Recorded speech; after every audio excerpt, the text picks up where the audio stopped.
কবি বলেছেন, পথের ধুলা গায়ে লাগে তবু মনটা খুশি, কারণ জানি ভ্রমণের শেষে জীবন রঙে দোষী। নতুন মুখ, নতুন ভাষা, অচেনা রুটির গন্ধ, প্রত্যেকটাতে লুকিয়ে থাকে অদেখা কালের দ্বন্দ্ব। আমরা এগিয়ে চললাম নাথুলার উদ্দেশ্যে গ্যাংটক থেকে।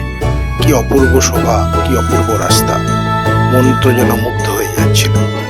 তাই আপনাদেরকেও শেয়ার করলাম এই ভ্রমণের গল্প। দেখতে থাকুন এই ব্লগটা, ভালো লাগবে আপনাদের।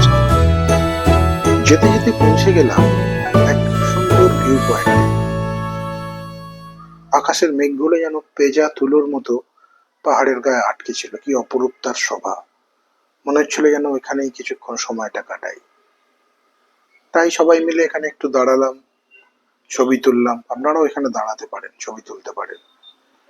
এটা নাথুলা আর ছাঙ্গু থেকে একটু আগের রাস্তায়।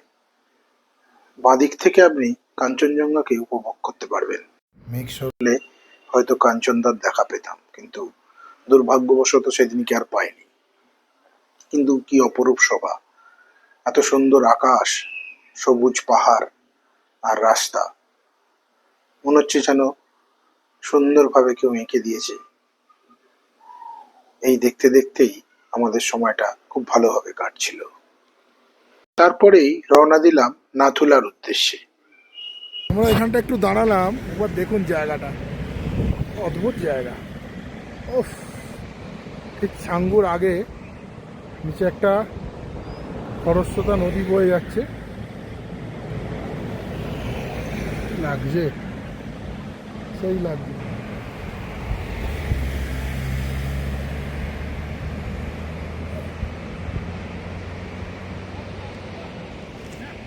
আমাদের ড্রাইভার একটু তেল ভরে নিচ্ছে গাড়িতে এখানে।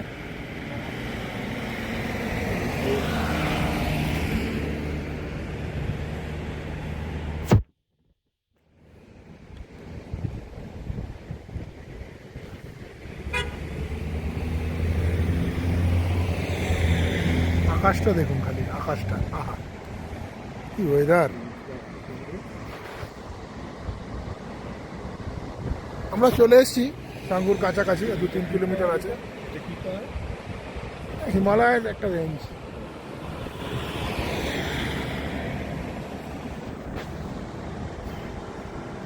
এই জায়গাটার নাম হচ্ছে ছাঙ্গু।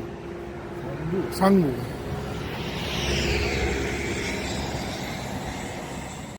নাথুলায় পৌঁছে গেছি, দেখতে পাচ্ছেন পেছনে।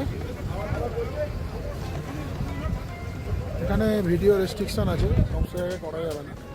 যাই হোক, দারুণ ওয়েদার, ঠান্ডাও আছে, সুন্দর লাগছে।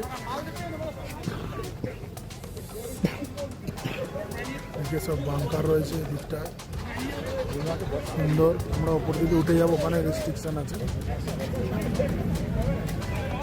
Indian flag.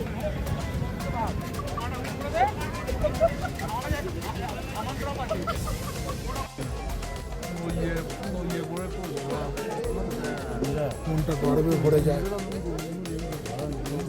যখন এখানে আসি। জয় হিন্দ, জয় হিন্দ আমাদের আর্মি ভাইদের জন্য, যারা সদা আমাদের রক্ষা করে যাচ্ছে জীবনের বাজি লাগিয়ে। জয় হিন্দ ভাই, Jai Hind, Jai Hind from bottom of my heart. I love you.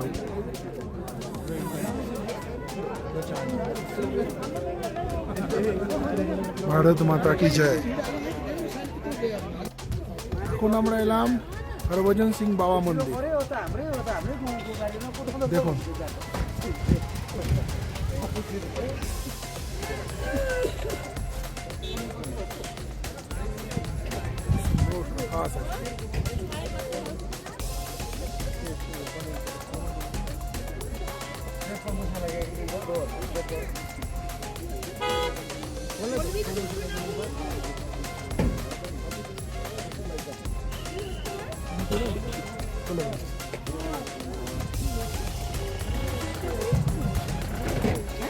বাবা মন্দিরে এসে হরভজন সিং বাবার কথা মনে পড়ে যায়।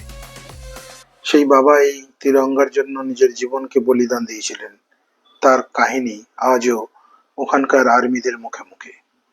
সারা ভারতবর্ষের লোকই জানে তার কাহিনী। তাই এই তেরঙ্গার নিচে দাঁড়িয়ে একটু গর্ববোধই হচ্ছিল। আমাদের তেরঙ্গা যেন এইভাবেই সবার ওপরে উঠতে থাকে। জয় হিন্দ, ভারত মাতা কি জয়।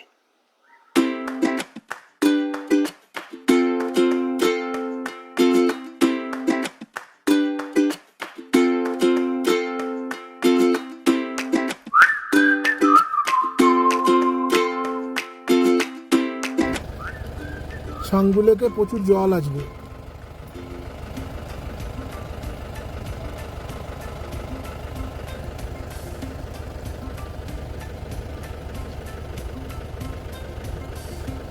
চল, হ্যাঁ, দেখার কিছু নেই।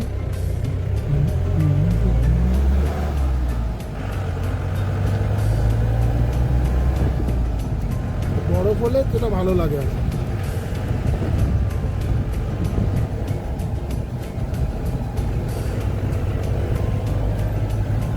এবার ফেরার পালা। ফেরার সময় আমাদের রাস্তা ছিল মেঘে ঢাকা। এক অদ্ভুত সুন্দর পরিবেশ। কিছুক্ষণের মধ্যেই সমস্ত আবহাওয়াটাই চেঞ্জ হয়ে গেছিল। সেই রাস্তা দিয়ে আস্তে আস্তে আমাদের গাড়ি চালিয়ে আমরা নিচের দিকে নেমে এলাম, গ্যাংটকের দিকে। কিন্তু এই যে অভিজ্ঞতা আমরা সঞ্চয় করলাম, এই অদ্ভুত মনের মণিকোঠায় বেঁধে রাখার মতো। আপনাদের নিশ্চয়ই ভালো লেগেছে এই ব্লগটা। জানলে, ভালো লাগলে একটু সাবস্ক্রাইব করবেন, একটু লাইক করবেন। তাহলে আবার নতুন জায়গা নিয়ে আমি আপনাদের কাছে নতুন ব্লগ পরিবেশন করব। ভালো থাকবেন।